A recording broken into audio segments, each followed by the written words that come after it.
Greetings all, this is Matt Sobel, and we're going to do a lecture on the wellness model and the various dimensions of health. So before we get started with the wellness model, let's take a look at how health has been defined throughout the years. The most common definition that we see comes from the World Health Organization, and this is actually over 60 years old. Health is a state of complete physical, mental, and social well-being, and not simply the absence of disease. Another textbook definition, the condition of an organism or one of its parts in which it performs its vital functions normally or properly. So, in other words, a human being or an animal or an organism is functioning normally or properly. Um, and then the quote from a textbook, the quality of life involving social, emotional, mental, spiritual, and biological fitness, which results from adaptations to the environment. So that's actually, I think, one of the more thorough definitions, and I kind of enjoy that one myself. So before we get into the wellness model, let's talk about the medical model. It tends to be somewhat of a mechanistic viewpoint of medicine. This is the type of the viewpoint of medicine from really the earlier part of the last century, but unfortunately, it still persists in some circles. Health status is focused primarily on the individual and his or her tissues and organs. So illness is viewed as a malfunction of the physiology, a chemical imbalance, oftentimes is the term that they'll use, or some other type of imbalance. And it's best treated with pharmacology or surgery. So we have excellent emergency medicine in the United States, without a doubt. We also have wonderful diagnostics because we have great technology. But we rely pretty heavily on prescription drugs. Approximately 70% of the adult population takes a prescription drug every day. 50% take two or more prescription drugs every day. And this has resulted in adverse drug reactions becoming the fourth leading cause of death in the US, ahead of lung disease, AIDS, diabetes, pneumonia, and even car accidents.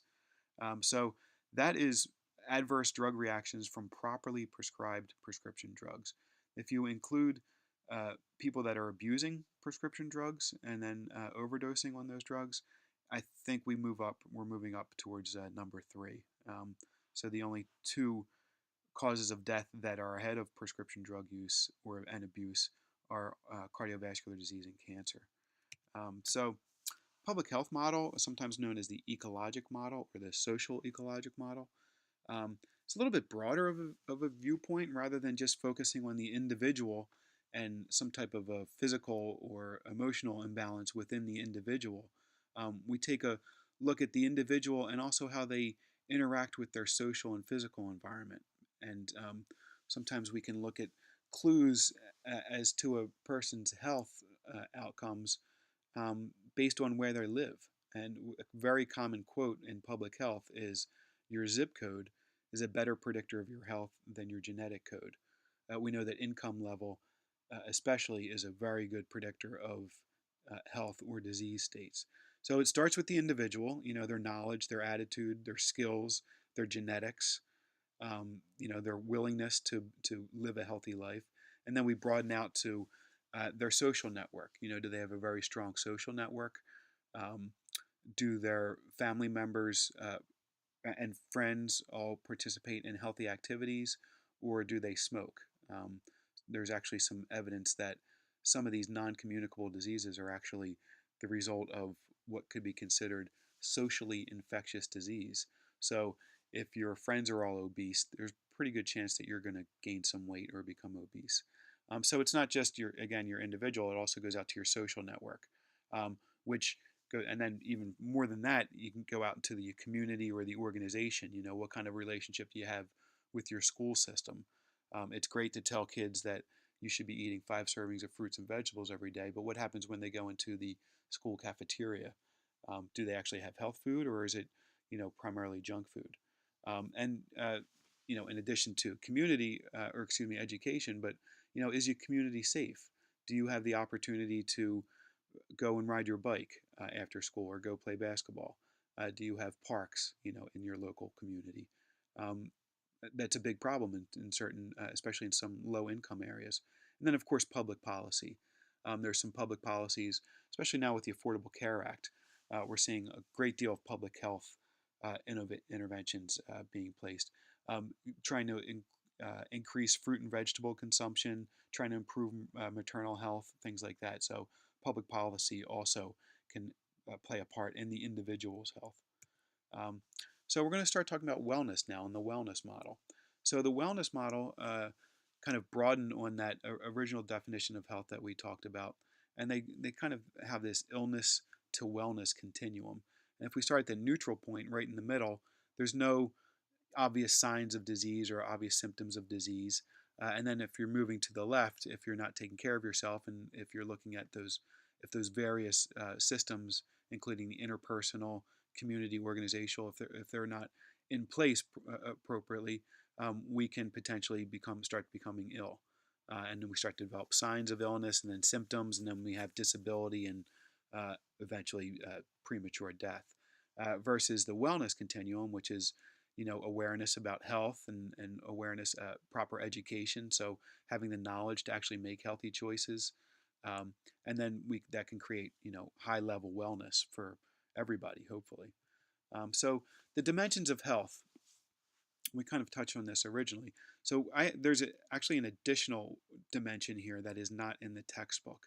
But we can start at the top: the intellectual health, emotional health, physical health, social health, spiritual health, occupational health, which is not included in the textbook, and environmental health. So we'll take a quick look at and give a description of each one of these. So physical health, I think that's pretty clear for most people. Includes your body size, your body mass index, your shape, your overall fitness level, are all your senses working accordingly? How strong is your immune system? The textbook talks about normal activities of daily living, so the ability to walk up and down stairs, or do your job appropriately without being in a great deal of pain. So the way that we support physical health, obviously eat a very healthy diet, try and engage in regular physical activity, try and avoid alcohol, tobacco, drugs, things like that.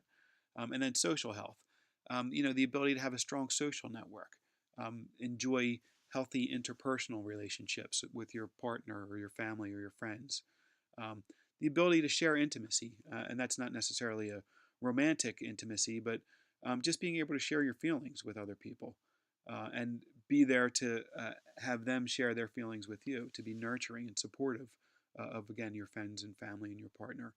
Feeling comfortable with who you are as a person, not feeling a need to put on, some kind of a mask when you're out with friends. The ability to really be yourself.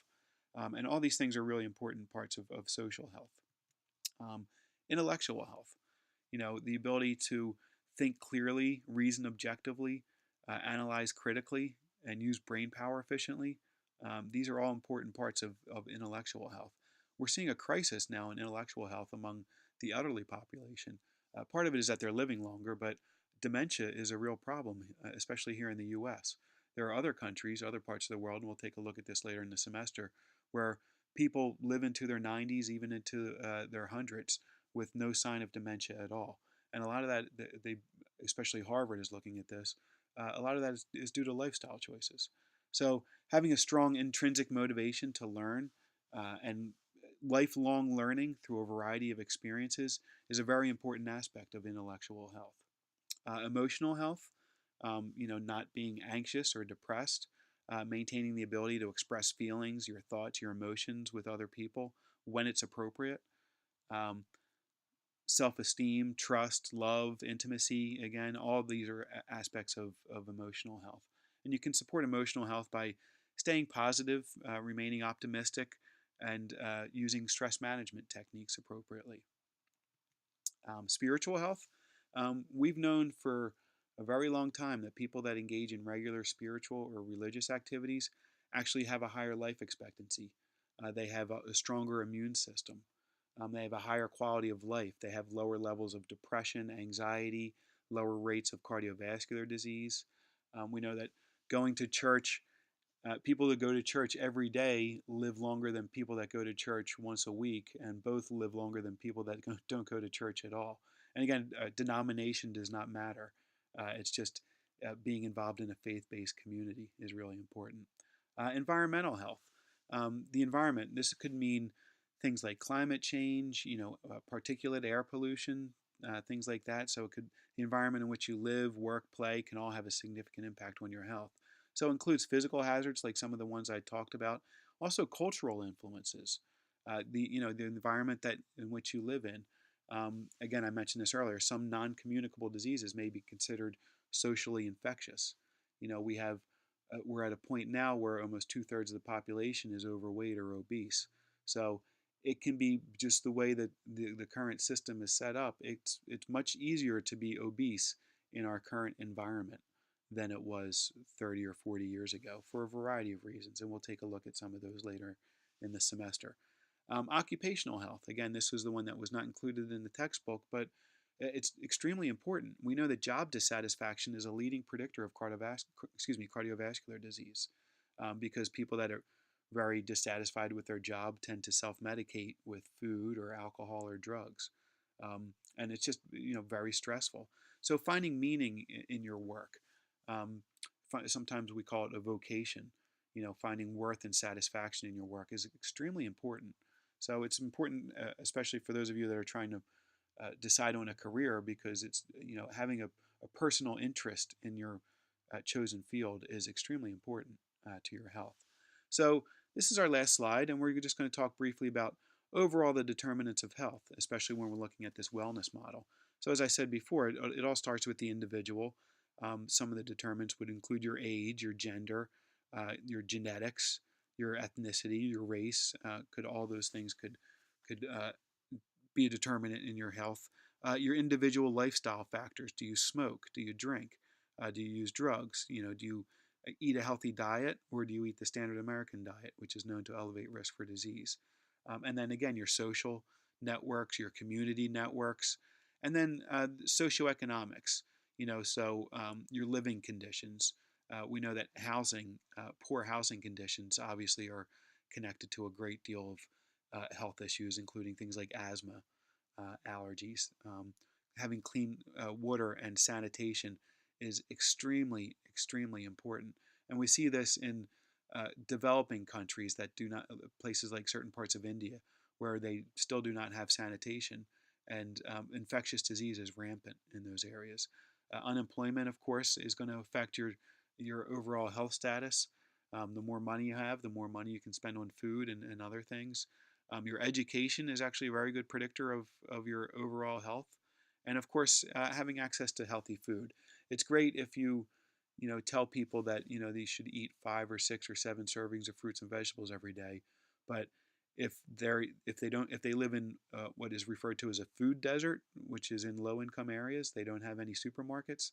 If they don't have any food available, telling them to eat healthy is not going to help them very much.